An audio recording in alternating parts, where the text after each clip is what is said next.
એક વખત સ્વામીજી સોખડા ગામમાં પધરામણી ગયેલા.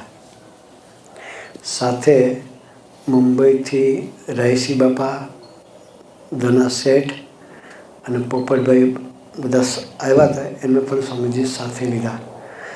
ગામમાં જ સોખડા ગામમાં જ થાળ હતો. સ્વામીજીએ ઠાકોરજીના થાળ કરાવી સ્વામીજી જમ્યા. સાથે વડીલોને પણ જમવા બેસાડ્યા. જમી રહ્યા પછી સ્વામીજી એ વખતે હરિધામ રહેવા આવી ગયેલા. એટલે ગાડી હતી એટલે સ્વામીજી ગાડીમાં બેસીને હરિધામ ભગતને ઘેરથી હરિધામ જવા માટે નીકળ્યા. ગામની ભાગોળ આવી અને સ્કૂલ આવી ગામની, બધા જોઈ છે ગામની સ્કૂલ.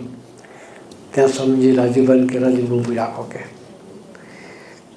મારે થોડું ચાલવું છે, કે મને થોડું ગેસ જેવું છે, કે હું ઉતરી જાઉં, તમે ભાઈ રહીશી બાપા ધનાશેઠ છે એ લોકોને લઈને હરિધામ આવો. કે સ્વામીજી કોઈ દિવસ જમ્યા પછી ચાલે નહીં. જમ્યા પછી ચાલે નહીં. કોઈ ચાલતા હોય તો એને ના પાડે. એકવાર અમે લોંગ આઇલેન્ડ હતા ચંદ્રકાંત ભગતને ઘેરે, અને સાંજે બધા જમીન પરવારી ગયેલા. સ્વામીજીને પેલા જમાડ્યા સંતોષીના.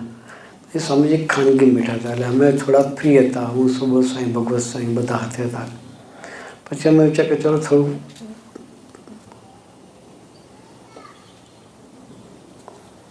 વોક કરવા નીકળીએ. એટલે આઇલેન્ડ બાજુ અમે વોક કરવા માટે નીકળ્યા. મન અડધો કિલોમીટર જેવું ગયા હશું અને સ્વામીજીએ રૂમમાંથી ખાનગીમાંથી બહાર આવ્યા કે સંતો ક્યાં છે, કે એટલે કોઈ કોઈ સ્વામીજી વોક કરવા ગયા. કે એટલે સ્વામી કે ગાડી મોકલો, કે બધાને પાછળ બોલાવો. કે એટલે સ્વામીજીનો મેસેજ આવે એટલે તરત બધા અડધો કિલોમીટરથી તરત પાછા આવ્યા. એટલે સ્વામીજીએ કહ્યું કે જમીન તરત ક્યારેય ચલાય નહીં. કે 2 કલાક થોડું ખાવાનું પચે પછી જ ચલાય. કે એક બાજુ અમારી ભક્તિ એ કરે છે કે જમીન તરત ચલાવીને ગાડી સ્પેશિયલ મોકલી અમને લેવા માટે, અને ગાડીમાં બેસાડીને સી પટેલને ઘેરે પાછા બોલાવ્યા. અને બીજી બાજુ સ્વામીજી દર્શન કરાવ્યું કે મારે ગેસ થઈ ગયો છે, મારે ચાલવું છે. અને પોતે ઉતરી ગયા સોખડા સ્કૂલ આગળ, અને ત્યાંથી ચાલતા હરિધામ આવ્યા. અને ભાઈ રહીશી બાપા અને ધનાશેઠ માટે ગાડી મોકલીને એ લોકોને ગાડીમાં બેસાડીને હરિધામ. આ સ્વામીજીને પરાભક્તિ. અને આપણે બધાએ આ એક સ્વામીજી જે આપણને જે ડૂબાડ્યા છે એના જીવનમાં ભક્તિ પરાભક્તિમાં, તો આજના દિવસે એટલી પ્રાર્થના કરીએ કે સ્વામીજી તમે તો નિરંતર ભક્તોની ભક્તિમાં ડૂબેલા જ રહ્યા છો.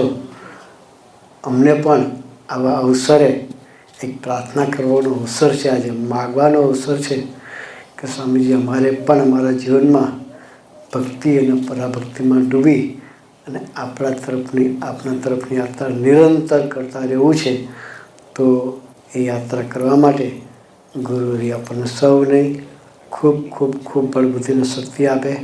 એ જ પ્રાર્થના સહજાનંદ સ્વામી મહારાજની.